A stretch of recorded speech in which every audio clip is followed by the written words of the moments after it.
I found old letters from my husband's other girlfriend. Now I discovered he was living two lives, and his ex may have been murdered. I, Astrid, 34F, thought I had a pretty normal life. I'm a software engineer, married to my high school sweetheart, Vincent, 35M, and we live in a quiet suburb with our two cats. We weren't exactly the adventurous type, but we were content. That is, until I found a stack of old letters hidden in our attic while looking for Christmas decorations. They were addressed to Vincent from a woman named Isabel, and they were passionate, to say the least. They spoke of secret rendezvous, shared dreams, and a love that was clearly more than just a casual friendship. The dates on the letters ranged from when Vincent and I were in our senior year of high school all the way up to our second year of college. I confronted Vincent about it, my voice shaking despite my best efforts to stay calm.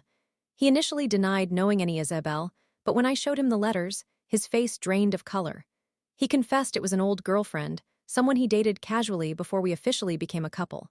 I knew, of course, that he dated other women before me, but there was something about this Isabel that made my heart sink to the pit of my stomach. The letters felt so personal and intimate, it felt like he had a double life that I knew nothing about.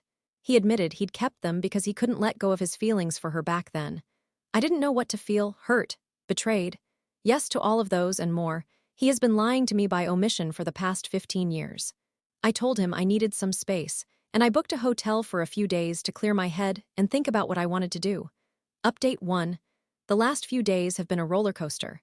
I went back home, mostly to grab more of my things and to see if I could get more answers from Vincent. It was like a bad soap opera. When I asked about Isabel again, he told me that she wasn't just someone he dated casually. He said she was the love of his life and that they were going to run away together. Apparently, he was going to break up with me the day after his last letter to her, before we officially became a couple. It was a gut punch. It was supposed to be the happiest moment of my life. He said she was so toxic that he knew we would be better together. He was having a midlife crisis, but in college. It turns out that Isabel's dad had been transferred to a different state, which forced her to move away. They had a huge fight because of this, and she left after telling him that she wouldn't go. According to Vincent, Isabel didn't want to have a long-distance relationship. He said they were supposed to go no contact, but they just couldn't, and they both kept writing to each other through a P.O. box address. He showed me the last letter that he had from her. Apparently it was her goodbye letter, which she gave him 1 year before we got married, which was not an accident. I was livid. I asked if he was still in love with her. He didn't answer right away. Then he said, "I don't think so." It didn't sound convincing, so I pressed him harder about this, and he started crying. He admitted he's never stopped loving her but loves me too. He didn't understand why he could love two people at the same time. He confessed that she is always in his thoughts when things are bad or when something major happens. This led to another argument where I basically accused him of lying to me again. He did try to deny it by saying that he was trying to forget her. I packed my bags and went back to my hotel. While on my way, I got a strange text message from a number I didn't know. It simply said, "I'm glad she found out." She deserved to know. I looked up the number and it's registered to some place in Oregon. I have a very bad feeling about this. I'm going to do some digging into this person. I also found out from my friend, who is a lawyer, that if I don't file for divorce within a year, the support will be much lower. It is not something that I was looking forward to, but I think that I will file for it. Update 2. Okay, things just got completely out of hand. I decided to find out who had texted me that message and who Isabel really was. I spent hours digging through social media profiles and obituaries, which made me feel like a complete lunatic. Finally, I found someone named Isabel who fit the description, but her last name was different. Then I saw something that made my blood run cold. Her profile mentioned she lived in Oregon. I searched for other social media profiles and found an online obituary page. Apparently she had died in an accident 3 years ago. What in the actual hell? Then I started checking all the locations and post office information, and I found out that she was living with someone with the name of Vincent. It was Vincent from 15 years ago that I knew nothing about, but there was more. I went to our local library and checked newspaper archives from the area she had been living, the same P.O. box address that I found in the letters that were on the attic. I did see one article about her death, but I couldn't find anything else. It didn't add up. Her death was so recent, but nothing was being said about it. It felt very off. When I went home, Vincent was waiting for me. He was extremely pale and looked terrified. He had clearly figured out I was investigating Isabel. He actually had the audacity to ask me to stop because this wasn't fair for her. For her, what about me? I had screamed. That's when he told me that he is the one who had been texting me this whole time. He was just using a burner phone and a voice modulator. His reason? He wanted me to be as miserable as him. I didn't know what he was trying to say, so I asked him if he was living in Oregon. He went silent, which is an answer itself. He then went on to say that we have been living a lie, and that we didn't have a proper wedding, and the only reason why we got married was because of her and her wishes.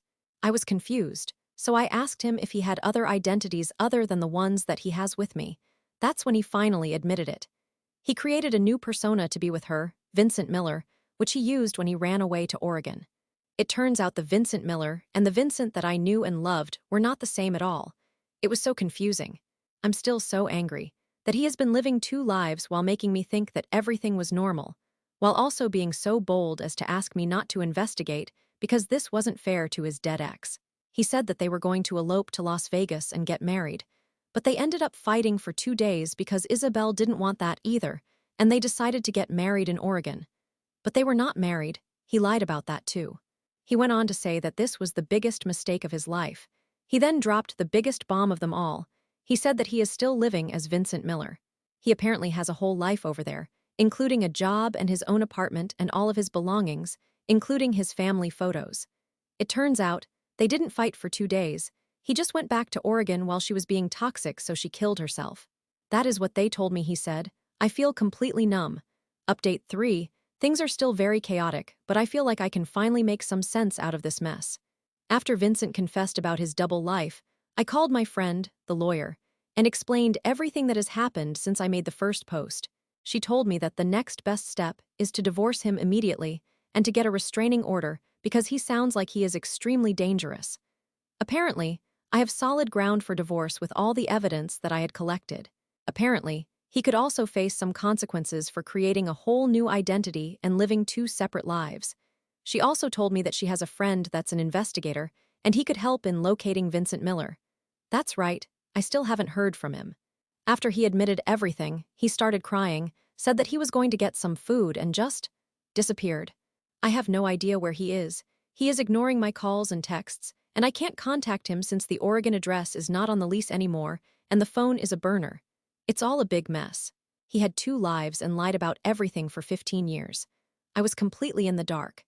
In other news, after investigating the death of Isabel, my lawyer friend's investigator, and I have found enough evidence that confirms she was most likely murdered, and Vincent Miller was the culprit. We are planning to take everything to the police, and I'm going to stay with my sister for a while. I feel as if I have been in a horror movie for the past 2 weeks, and I just want it to stop. I never thought that this would be my life. I trusted Vincent with everything and he just ruined it. It turns out I didn't know him at all. Update 4. I'm writing this update from my sister's apartment. The investigation is still ongoing, and it's proving to be very difficult, due to Vincent's lack of presence in either of his lives and in both of his names. The police also have confirmed that his burner phone is unlocatable since he has not been turning it on. They have, however, located his car, which was parked near a bus station in Portland. But the car itself was not registered in any of his names, and it had been reported as stolen a few years back. It's like trying to catch a ghost. Since he basically destroyed his life, he might be on the run. There have been a few developments on the legal side as well. I finally filed for a divorce, and due to his lack of presence, I won't have to negotiate anything.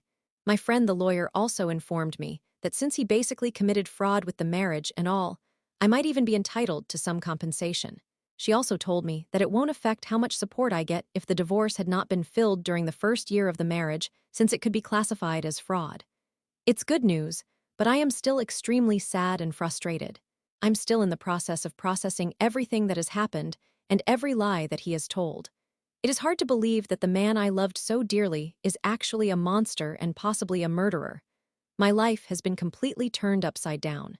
I feel like I have woken up from a really bad nightmare, only to find out that it is the reality that I now live in. I don't know what the future holds, but one thing is for sure, I will never trust anyone like this again, and I will take my time to heal. I also am planning to go to therapy. I feel like this will probably be my last update, since I don't have any other big developments, and I have just learned to move on and cope with everything that has happened. Thank you all for the support and kindness that was shown to me throughout this very dark journey. I'll be okay, eventually.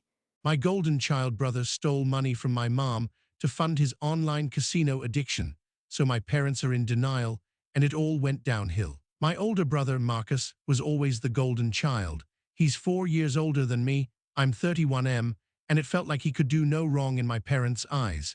From the time we were kids, it was always Marcus this and Marcus that. He got the best gifts, was praised for every little thing, and his mistakes were always brushed aside. I, on the other hand, was constantly compared to him. If I got a B, it was why couldn't I be more like Marcus with his A's? If I had a disagreement with another kid, I was the one being told to not cause trouble, even if I was not at fault. When I chose to go into teaching, my mom was like, why not something more prestigious like a lawyer or doctor like Marcus, or something that makes more money at least? It got to the point where I felt like I was living in his shadow. It was exhausting and isolating. He always seemed to play it off like he was innocent, like he had no idea why they treated him like that, but he always reveled in it. This favoritism continued into adulthood, making it so frustrating. Even when I accomplished things, it was always a muted celebration compared to the fanfare that accompanied anything Marcus did. I had a big promotion recently, and my mom called me to make a congratulations, and then she followed it by saying that she knows that Marcus is also up for a huge promotion, which is just incredible. She would always do that, even when we were kids. So I went mostly no contact with them and just went straight to my dad when I needed anything. Marcus moved away when he was 25 to work at a law firm, so I didn't really see him that much either way. Then last week, my father called and asked me to come home for the weekend because he needs to speak with me. When I got there, my father was very pale and he looked like he hadn't slept at all in a week. He told me that there's been an issue with my mom and Marcus. He didn't really know how to put it, but basically, long story short, Marcus has been stealing money from my mom for years. My mother was the primary caregiver who watched over our grandparents before they passed and also took care of my dad, who had a heart attack 10 years ago. My dad had been the sole provider, and she had no income of her own. In order to not be a burden, she had been putting away some money that she saved here and there in an account she has. My dad found out about it when he went to pay some of her bills for her because she said she couldn't access the app. Apparently, it's been happening for the last 3 years or so, and he had been manipulating her and guilt-tripping her into giving him money. My mother always thought he was a good child, so she would happily hand him the money. I'm not too sure about everything, but basically, Marcus had racked up a ton of debt due to his addiction to online casinos, and he has been using my mom to fund his addiction. I felt bad for my mom. After my dad was done telling me, I honestly didn't know what to think or say. I was shocked. I kind of felt like I knew all along that this would happen, and I was not wrong. Apparently, my parents confronted him. He, of course, vehemently denied it. However, my dad has proof and said that if he doesn't make a payment plan, he would be going to the police. Update: when I decided to post this update because I needed some sort of venting outlet. My parents had planned on confronting Marcus about the situation, but because my dad was so ill, he wasn't able to do it and was basically on bed rest. So my mother agreed to go alone. It was a bad idea. Apparently, he is extremely gaslighting her and is convincing her that it was her fault all along for not being able to handle money, even though it was his fault. He said it was an early retirement plan or something along those lines. According to my dad, my mom isn't willing to go to the police anymore because she feels like she's ruining his life. My dad has basically completely given up and has gone to stay with my uncle until he figures out what to do. So now, they're both basically out of my life, and I have no idea how to deal with this. I'm thinking I might have to go back to therapy now. My parents have always been messy, but for them to both be in their own different forms of denial is getting to me. It made me feel like a kid again, and I felt a huge wave of anger when my dad told me that he's staying with my uncle and basically gave up, as if he was a teenager and not an adult. All of those years of putting up with him, and now he wants to get a timeout. I don't know. What's making it worse is I'm starting to feel guilty, like I should have done more or stepped in sooner or something. My mother always had a strange sense of loyalty. She always made excuses for my brother, even though she was constantly mistreated by him. I'm trying to convince myself that I wasn't the one who could have helped her, but it's so hard to accept. Also, I don't want to have that kind of toxic loyalty that my mother has because I don't think it will do me any favors. Update 2. After the last update, I had a lot of time to think about my childhood. I realized I was in my own form of denial. I always thought I would be happier once I moved out, but that never really happened. Even when I found friends and a loving girlfriend, I still felt empty and sad. I talked to a therapist about this, and it turns out I'm actually not over the neglect I experienced as a child, which probably explains why I felt so angry after talking to my dad. I guess I felt like my parents were finally going to be on my side, and it still wasn't enough. We talked about how my parents' favoritism was not my fault. I was a kid, I was helpless to all of that. We're going to talk more about it next week. It seems like this therapist is actually really good. It has helped a lot just knowing that I wasn't crazy or alone in thinking that my parents weren't perfect. Since then, I've been focusing more on my hobbies and myself. I've been getting really into drawing and have been making short comics about my experiences as a teacher. I also decided to reconnect with an old friend, and we went to a concert together last weekend. I'm slowly getting better. As for my family, I've decided not to contact them for at least a couple of months to get myself together first. My dad is still with my uncle, and I haven't heard from my mom or brother since the last conversation. But I'm taking some steps to detach from the situation, so hopefully things will get better soon. I know it might not be ideal to cut them off, but at this moment, I think it's what's best for me. I know it might sound selfish, but I think I deserve to be a little bit selfish after all of the years that I wasn't allowed to. My future mother-in-law tore my wedding dress. My fiancé sided with her, so I'm eloping and calling off the big wedding. My fiancé's mother sabotaged my wedding dress, and now I am considering eloping instead of dealing with her crazy schemes. I, 28F, am getting married to Liam, 29M, in a few months, and planning the wedding has been nothing short of a nightmare because of Liam's mother, Patricia, 58F. From the moment we got engaged, Patricia has made it clear that she does not approve of me. She says I'm not good enough for her son, that I'm too independent, and that I don't come from the same type of family as they do. I've tried to be nice and welcoming, but nothing I do seems to work. She still looks at me like I'm the scum of the earth. Patricia wanted me to get a long traditional gown, but I want something more modern. After months of looking, I finally found a dress that I adore. It is a beautiful ivory A-line gown with delicate lace and a unique design. It's perfect for the outdoor venue where we will be holding the wedding. I paid for it myself with some money I had been saving since I graduated from college. I was so excited to finally have a dress that makes me feel beautiful and comfortable. I even got it fitted. When I brought it home, Liam and I decided to put it into a garment bag and hang it in our spare bedroom closet to keep it safe until the wedding. Everything was fine until last week, when Patricia asked to see the dress, claiming it was a tradition. Liam knew I was not comfortable, but he said that it would be best if we just let her see it, that I would regret it later if I didn't give her what she wanted. I didn't want to have any issues with her, so I agreed as long as she promised she would keep her hands off. I should have never agreed. Patricia came over last Saturday and gushed over the dress. She even said that it was beautiful, a statement she has never said to me, even as a compliment. I was caught off guard, so I thought that maybe she was finally warming up to me. As she was about to leave, she asked me if she could have it overnight just so that she could admire it more. I said no immediately, because I was extremely uncomfortable after her request. Patricia then told me that I was ungrateful for her wanting to spend time with my dress. She told me that she just wanted to have a motherly moment with her son's future wife, and that it was a tradition in her family for the future mother-in-law to watch the dress overnight. It was a lie. She does not have a sister who has done this, she does not have a family history of doing this, so it was blatant manipulation. Liam, despite knowing she was lying, backed her up. I said no again, and she just left in a huff. Yesterday, I decided to try it on and make sure it still fits me. That's when I found that someone had torn my dress. There were jagged tears all along the lace, and the hem had been cut unevenly. The damage was so severe that it couldn't be fixed. I was heartbroken. I knew immediately it was Patricia, so I asked Liam what he did with it, and he said that his mother took it when I went to the bathroom.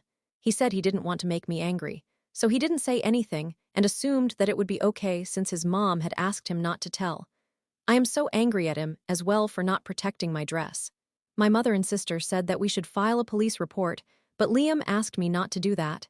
He said that he would just pay to get it fixed, but I don't want it fixed. I wanted to wear that dress. I don't want to wear a patched-up version of it. I'm so done with all of this. I just want to elope and be done with her crazy schemes. I'm so mad right now that I don't even know what to do. Update 1. I didn't expect so many responses so quickly. Thank you for all of your support and validation. I feel like I'm losing my mind sometimes because of Liam and Patricia, and I was really doubting my reaction. To address some common questions, yes, Liam is paying for a new dress. He found a seamstress who can remake the dress almost exactly, and I will be going with a different design that is less delicate. He has also promised to tell his mom that what she did was wrong, and that she is no longer allowed to interfere with the wedding preparations. Liam admitted that Patricia was extremely manipulative and that her actions were wrong. I feel very hurt and betrayed by both him and her. As for Patricia, she hasn't reached out to me. I was told that she is saying that I ruined my own dress because I couldn't keep my things tidy. Some of you were asking for an update from Liam, and I thought he deserved to tell you how things were going from his perspective. Here is what he told me to say. Hey everyone, this is Liam. I understand that I messed up big time. I should have protected my fiancée and her dress. I wanted to make sure everyone had a good time, and now I realize that I messed up by trying to accommodate her, but I was trying to keep the peace. I was wrong for not standing up for my fiancée and not telling her my mom took the dress from me when she went to the bathroom. I let my mom's manipulation influence me, and I should have known better. I am so sorry for what happened, and I will make it right for her. I'm getting the dress remade and will not involve my mother in anything ever again unless my fiancé approves of it. I'm working on setting clear boundaries with my mother, and I am also considering some family therapy.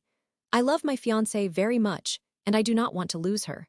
I will make sure my mom doesn't destroy my relationship again. It's hard to hear these words because I know he cares about me, but I wish he had done this from the beginning, not after my dress was completely ruined. So, what I decided to do is not get my dress remade for now.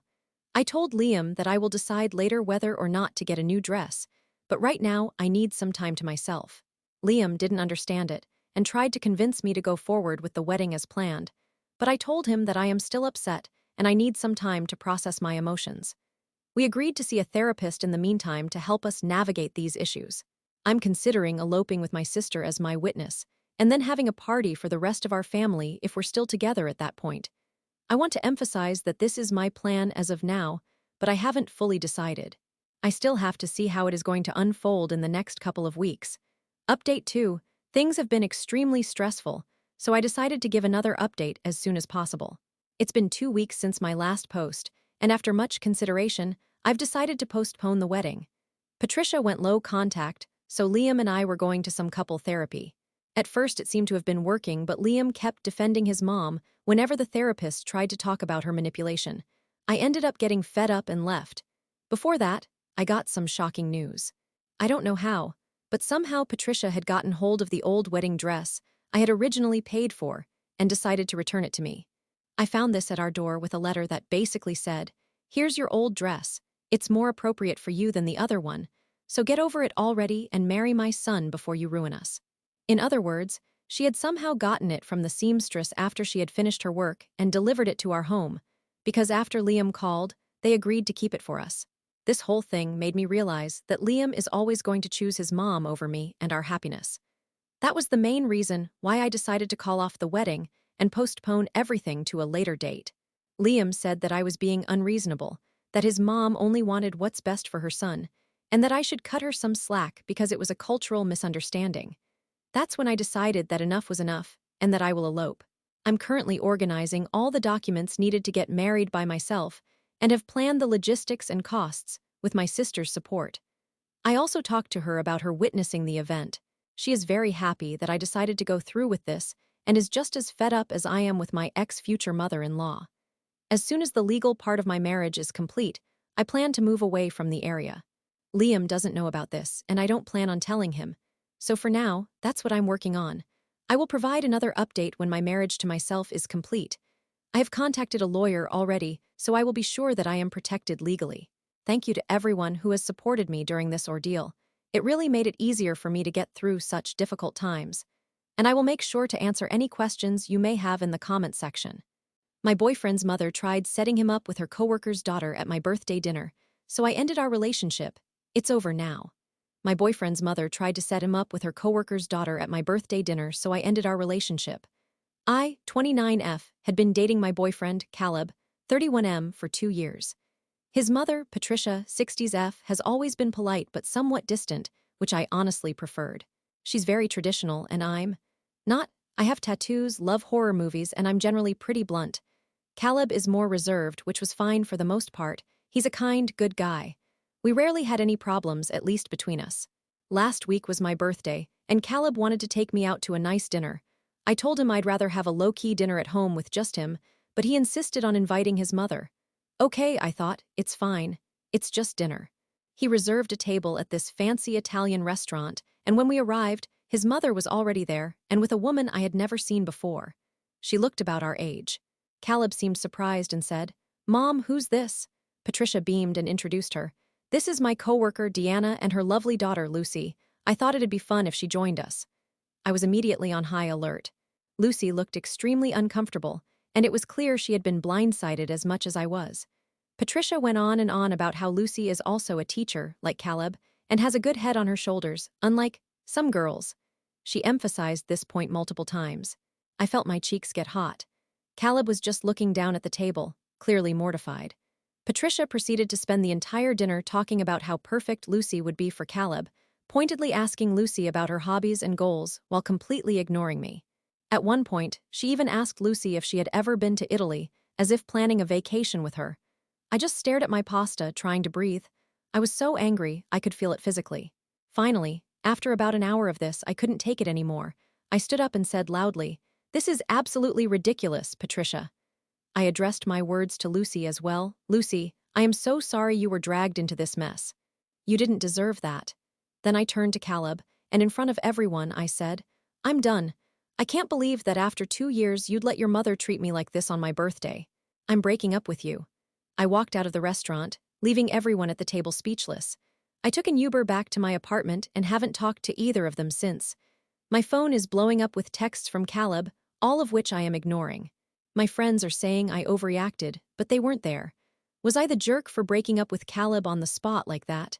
Update 1: after my post yesterday, I ended up having a big cry and then a very long bath to relax.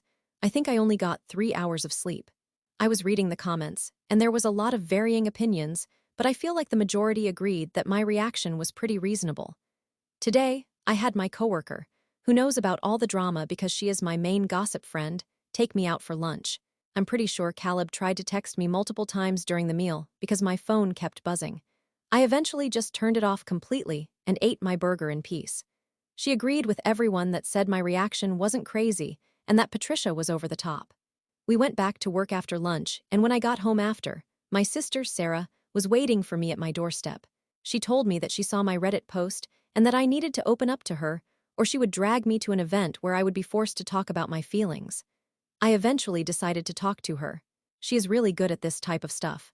She made a point of saying that, while she agreed that breaking up with Caleb at the restaurant was very bold, she understood why I did it. It was incredibly disrespectful to me, and to Lucy. Sarah made me realize that Caleb's silence during the dinner was a huge red flag. She said he should have stood up for me, and that I'm better off without someone who won't have my back against his own mom. My sister also said that the reason why I'm still in shock about it is because it's not about the dinner itself, but more about how the entire thing made me feel. Like I was inadequate for him and his family. She kept saying that I need to validate my feelings in order to move on. She said the same thing to me before, the last time I had a breakup, but this one just hits harder. She spent hours on my couch talking, drinking wine, and watching old rom-coms. I really appreciate her always being there for me. Sarah also added that I should read Caleb's texts and decide if he is worthy of a second chance. When I finally decided to look at the messages, they were mostly filled with a ton of begging and a couple of excuses about how he had no idea about his mom's plan. One text even said that he felt the same way about his mom as I did when she was talking about Lucy, that he wanted to disappear from the face of the earth. I told Sarah about it, and she told me to block him because if she wanted to apologize, she would have. After I made the decision, my phone was finally at peace. Sarah is going out on a date, so I'm at home alone now.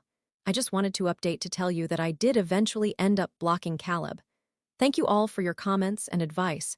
It made me see a lot of things I missed, and it helped me be more sure of my choices. I don't think I'll be talking to him for the time being. Update 2: a few days have passed since I made my last update, and honestly life has been pretty peaceful. I've been spending more time with my coworkers, friends, and most importantly, myself. Yesterday was Saturday, and while I was on my way to the grocery store, I got a phone call from an unknown number. I usually don't answer random phone calls, but I had a feeling that it was going to be someone from that horrible dinner, so I did answer it. Turns out it was Lucy. She apologized again for what happened, and then she said that she needed to get something off her chest. Apparently, after I left the restaurant, Lucy got up and asked Patricia why she was being so awful. I found out that the main reason why Patricia was so insistent on setting Lucy up with Caleb is because Lucy is also a teacher. And apparently, Patricia has always wanted Caleb to marry a teacher. Lucy said that they had an argument and that the conversation escalated to a point where they were shouting at each other. Patricia ended up screaming that Lucy was being disrespectful and told her to leave.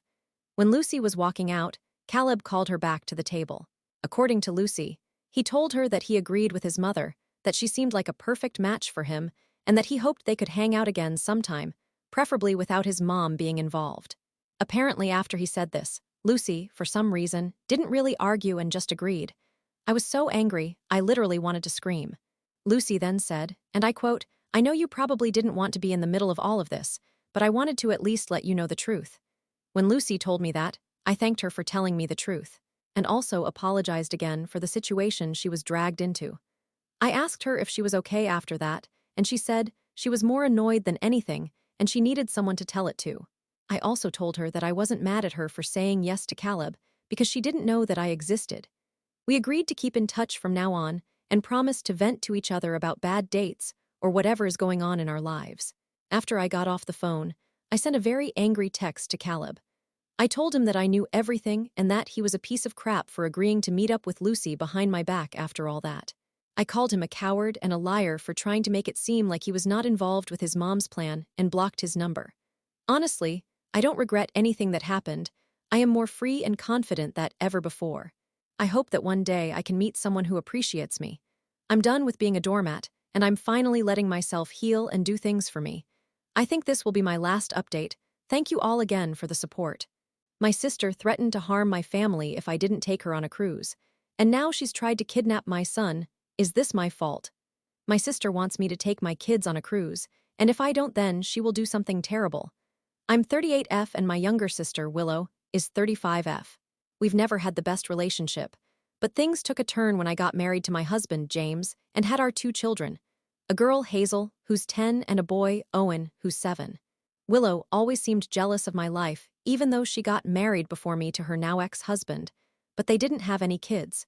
Even after their divorce 2 years ago, she's been bitter about my family.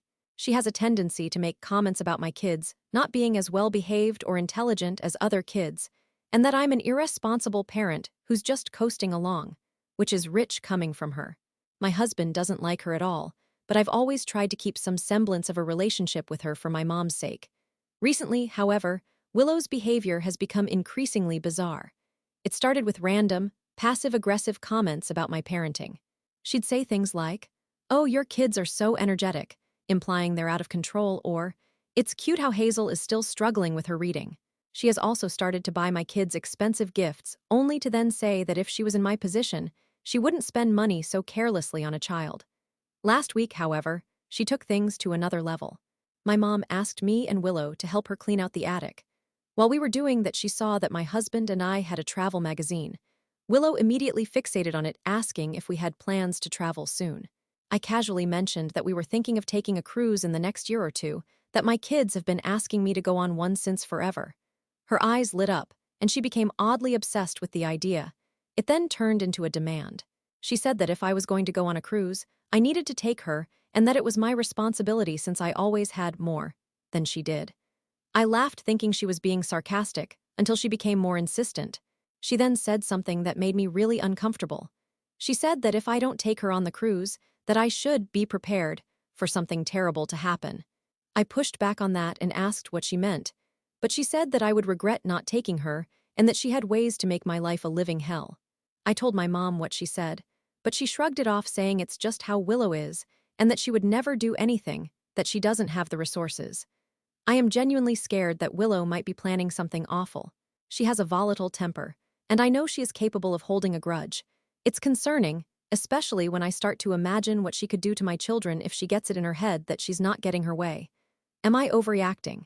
My gut is telling me to cut all contact, but the fact that I'm still talking to my mom makes that extremely difficult. I have no idea how to proceed. Update 1. After talking to my husband, he was as shocked and concerned as I was about the "be prepared" comment. He immediately agreed that cutting contact was probably the best solution. He called Willow on speakerphone and asked her what she meant by threatening my family, But she started gaslighting us, saying she was just joking and that I was taking things too seriously. When we tried to push back and ask her to clarify what she meant by something terrible, she started yelling, saying that we were being mean to her and that all she wanted was to go on a cruise with us. My husband told her that we were no longer interested in taking her anywhere, and that if she ever tried to contact us or our family again, we would go to the police. He then hung up the phone. I think that was definitely a good idea, and I feel much safer already. However, the next day, my mom came over and started arguing with me about how I shouldn't have cut Willow off. She said that she understood that Willow was just joking, that she didn't mean to be rude. She also said that she thought I was overreacting, and that I needed to give Willow another chance just because she was going through a difficult time. I didn't even try to fight her on that, because there was no point in it. She wasn't listening to my worries about Willow at all, and she was actively making excuses for my sister's terrible behavior. It's like she doesn't care that her daughter threatened to do something terrible to my family. After that conversation with Mom, I finally realized that this was a lost cause. I'm never going to get Mom to be on my side when it comes to Willow, and the sooner I accept that, the better. Since then, I've been working with my husband to put all the necessary things in order for this to be as safe as possible. We've installed new cameras around the house. We've started taking more care of the surroundings while we walk our dog, and we are not leaving the kids with anyone for the foreseeable future. I've also decided that for my peace of mind, I needed to go and look for a family therapist, just in case this whole ordeal affects my kids negatively. Update 2. I want to thank everyone for their advice and support. It's been tough dealing with my family, but the encouragement from the comments was helpful.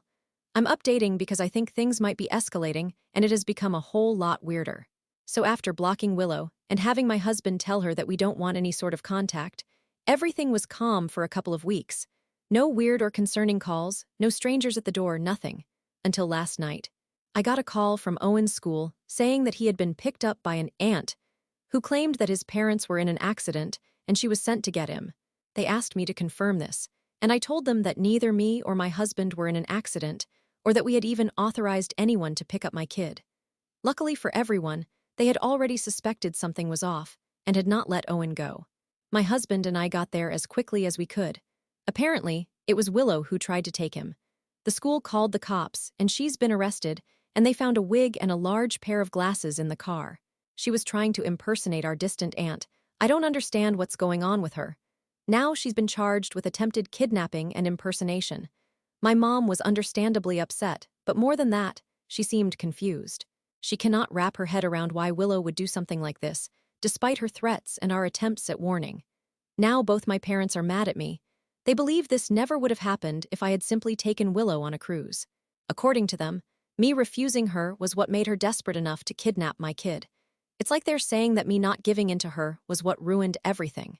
The worst part is that they were blaming my son for overreacting when he was clearly the victim of attempted kidnapping.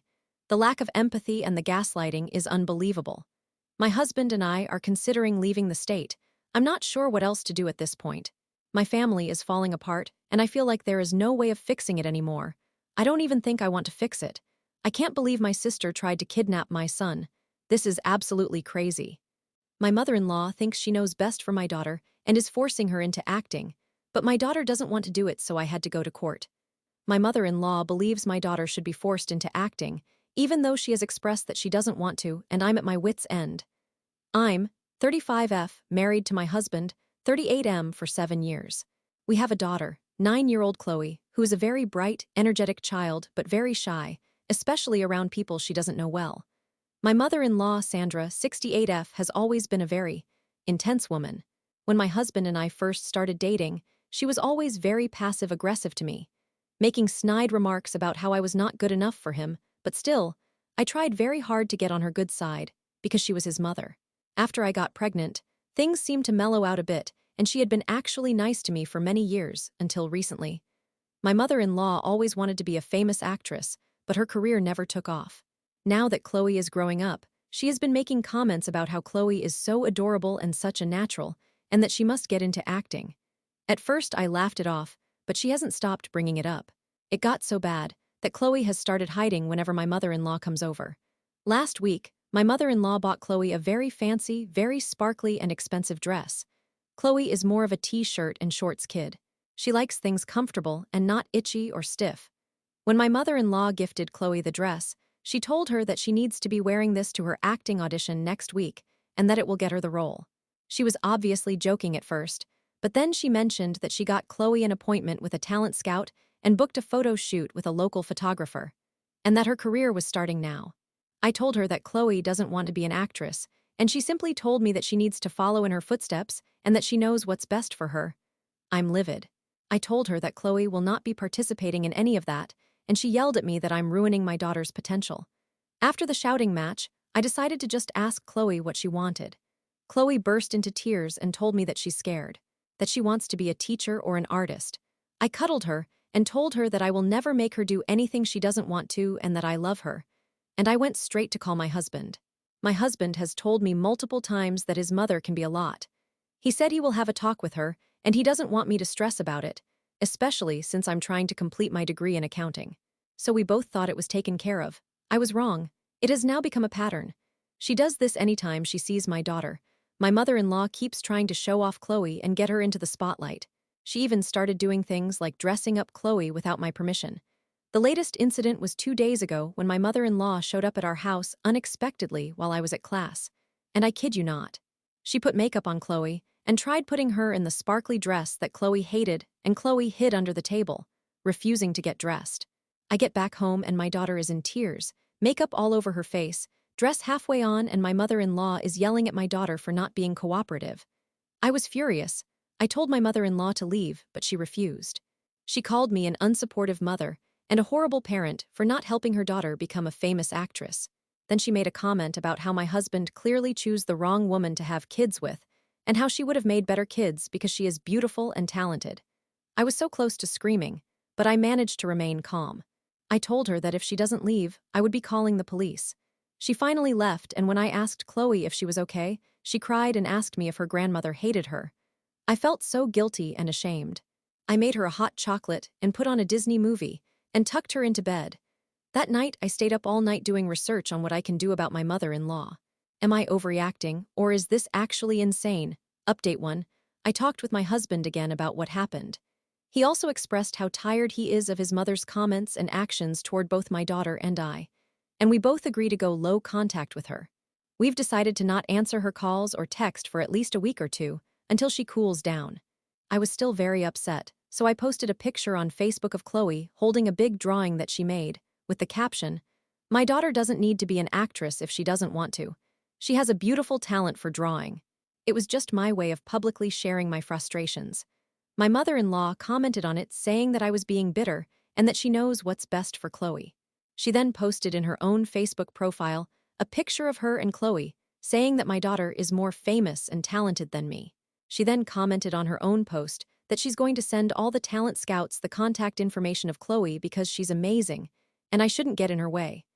I've turned off the comments on my post and unfriended her and blocked her. I've asked my friends and family to not mention her or tag her in anything that has to do with Chloe or I. We are still going low contact, and so far, she has been trying to contact us by calling and leaving a bunch of messages that we haven't listened to, saying we should be more supportive of Chloe and her talents. My husband has decided to change his number as well to fully cut her off. The only way she has of contacting us, if she doesn't try showing up in person, is by our landline, which is usually always off. We decided we need to involve our lawyer. Last night, we talked to a family lawyer to see if there's something we can do. It appears we have a case for harassment. Given what I have told her, he is setting up a case, which he said might just be enough to make her stop contacting us. He is going to send her a cease and desist letter, requesting her to never again contact us, and especially our daughter. We're hoping it will work, but if it doesn't, then our lawyers are telling us that we may have grounds to ask for a restraining order. And so we move on. I'm just tired and angry, but mostly tired, and I just don't want my daughter to think that she is not being heard. Because my mother-in-law doesn't think she needs to stop, and we are at our limits. Update 2. It's been about 2 weeks since the last update, and it's just a constant mess. A week after the last update, we got a call from a local child talent scout. They have been trying to get a hold of me for the last couple of weeks because Sandra gave her number to them, and they thought I was working with her. I was livid. I explained to them that my daughter doesn't want to do this, and that her grandmother is doing all of this without my consent. They apologized and told us that they wouldn't be reaching out again.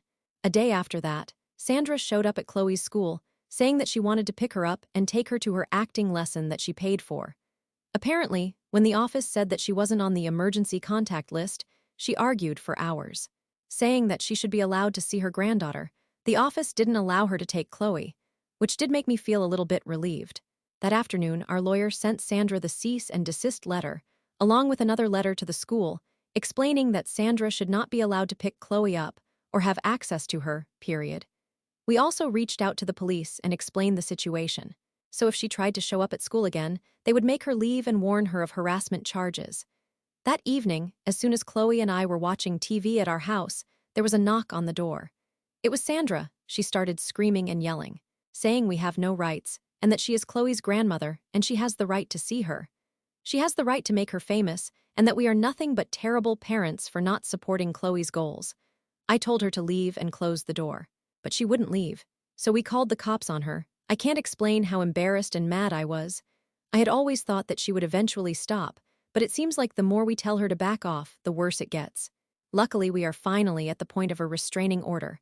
Our lawyer told us it should be settled next week or the week after. At this point, I'm completely exhausted of all of it. I've already planned some vacations, just me, my husband, and Chloe, just to get away from all of this madness. We haven't even gotten close to the holidays, but we've decided that we are going to celebrate Christmas on our own to avoid all of that drama. We can't continue on walking on eggshells when she does these insane things. Chloe is starting to feel scared of her, and it's breaking my heart. I just want this to end so that we can move on. But at least now we have the ability to take the legal route. We have more power this way than just telling her to stop. Update 3, and hopefully the last. We just had the hearing for the restraining order, and it was granted. My mother-in-law now has to stay 100 yards away from our house, Chloe's school, and any place we are known to frequent. She also isn't allowed to contact us in any way. If she does, she'll be arrested. My husband and I are relieved but also extremely saddened. The judge agreed that Sandra's behavior was obsessive and that it was causing emotional distress to Chloe and our family. Sandra refused to stop trying to convince the judge that she has all of the right to see her granddaughter, and that she is a better influence. She even went so far as to say that I was lying, and that Chloe had told her that she wanted to be an actress, and she was very happy about her grandmother helping her to achieve her dream. Of course, the judge quickly dismissed all of that and approved the order. The judge also gave my mother-in-law a warning and threatened her with jail time if she failed to comply. In the end, we got what we wanted. But honestly, all of this situation is still painful. We are going to spend the next couple of weeks making sure that my daughter feels comfortable and safe again. My husband and I are going to book our vacation as well, just to decompress, and hopefully things start to calm down. We've also started therapy for all of us. For me and my husband as a couple, Chloe for what she experienced with her grandmother, and I have individual therapy. I think all of it is needed. But at least things are going to move forward now, even if it will be a long time before things are good again. We want to be a unit without the outside drama, and we want to make sure that our daughter knows how loved and protected she is. For those who offered advice and support, thank you. I didn't answer a lot of the comments, but it was really helpful to see that I was not wrong for feeling the way that I do.